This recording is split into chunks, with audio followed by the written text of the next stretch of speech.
Salut à tous, donc encore une victoire de l'Olympique Lyonnais dimanche face à Guingamp, un peu plus difficile cette fois, donc ce qui va nous permettre de revenir sur les caractéristiques du jeu lyonnais, sur le deuxième but, la défaite des féminines malheureusement, et pour finir, pas de prono sur l'OL mais sur l'équipe de France. Alors comme on dit, en avant!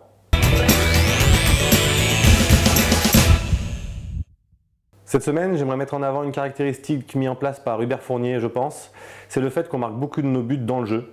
Ça veut dire vraiment qu'on produit du jeu, cette philosophie offensive faite par le jeu de passe qu'il avait vraiment mis en place à Reims, mais qui est vraiment mis en valeur aujourd'hui par l'Olympique Lyonnais grâce à la valeur individuelle de chaque joueur, qui se détermine par le fait qu'on ait marqué 22 de nos 27 buts dans le jeu. Donc c'est vraiment intéressant, 80% quasiment de nos buts marqués dans le jeu, ça prouve qu'on est une équipe qui en produit du jeu, qui va de l'avant, qui combine, qui fait des jeux de passe, qui travaille à l'entraînement. Je pense que là-dessus on peut monter également la patte d'Hubert Fournier, il a emmené ça avec lui. Maintenant je pense que ça a des limites. À une époque on avait Juninho, un artilleur qui nous débloquait beaucoup de situations sur coup de pied arrêté. Et je pense qu'aujourd'hui, face à des équipes très regroupées qui vont jouer bas, ça va être compliqué de trouver des décalages. Et je pense qu'on a cette possibilité de rajouter à notre palette offensive les coups de pied arrêtés en travaillant un peu mieux. On attend avec impatience les retours de Yoann Gourcuff et de Clément Grenier. Ça nous apportera une corde de plus à notre arc, et ce qui nous permettra de pouvoir étoffer un peu notre palette et d'être vraiment une équipe très complète, c'est-à-dire de marquer et dans le jeu et sur coup de pied arrêté.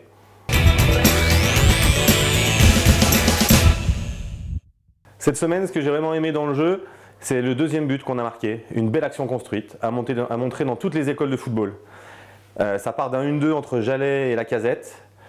Jallet contrôle suite au 1-2, a le temps de lever la tête, voit Fekir en retrait, passe en retrait magnifique, pas à hauteur justement, il s'adapte à la qualité de nos attaquants qui sont de petite taille, centre en retrait, Fekir à la finition, le geste parfait. Pour moi, c'est une action très collective, ce qui montre que l'Olympique Lyonnais produit du jeu. Ce qui fait qu'aujourd'hui on marque beaucoup de buts. Le système aussi les aide. On a réussi à équilibrer. L'année dernière on marquait beaucoup de buts du côté gauche avec Henri Benimo. Cette année on a son pendant côté droit avec Jallet. Et le schéma en losange permet justement de donner beaucoup d'importance à nos latéraux et de faire en sorte que grâce au centre en retrait qui est pour moi l'arme fatale du football, l'Olympique Lyonnais arrive à marquer beaucoup de buts. Fekir en a profité pour marquer son deuxième doublé à Gerland. Il est vraiment à l'aise, il est dans son jardin. Et Lacazette, lui, a réussi à marquer son 50e but, toute compétition confondue avec l'OL, ce qui permet à l'OL de truster tous les classements, meilleur passeur, meilleur buteur. Il ne nous reste plus qu'à devenir leader de Ligue 1 et ce sera parfait. Ce que j'ai pas aimé cette semaine pour commencer, c'est les chaussures vertes de Christophe Jallet, notre latéral droit. À mon époque, il était impensable de pouvoir jouer à l'Olympique Lyonnais avec des chaussures vertes.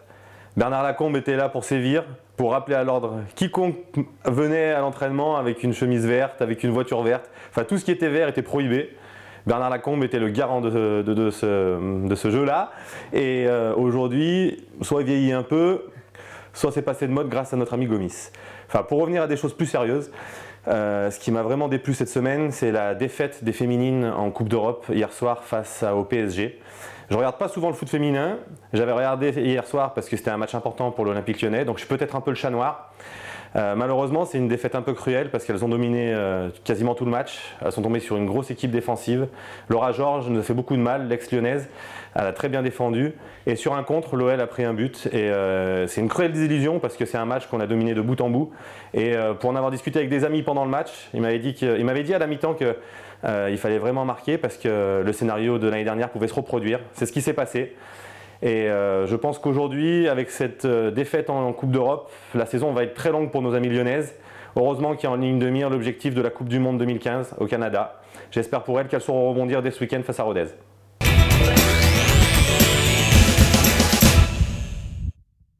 Bon, pour le prono, pas de match de l'OL cette semaine. La semaine dernière, à un but près, j'avais le prono juste. Je m'entraîne, je vais y arriver. En ce qui concerne ce week-end, donc le match des féminines, OL Rodez, je vous laisserai tenter un pronostic. Moi je suis le chat noir, je touche plus aux féminines, du football en tout cas. En ce qui concerne l'équipe de France, France-Albanie, j'ai plutôt pronostiqué 3-0 pour la France. France-Suède, mardi, ce sera pour moi 2-1 pour la France. Et j'espère qu'Alexandre Lacazette pourra inscrire son premier but avec les Bleus. Je vous retrouve la semaine prochaine sur olympiquelyonnais.com.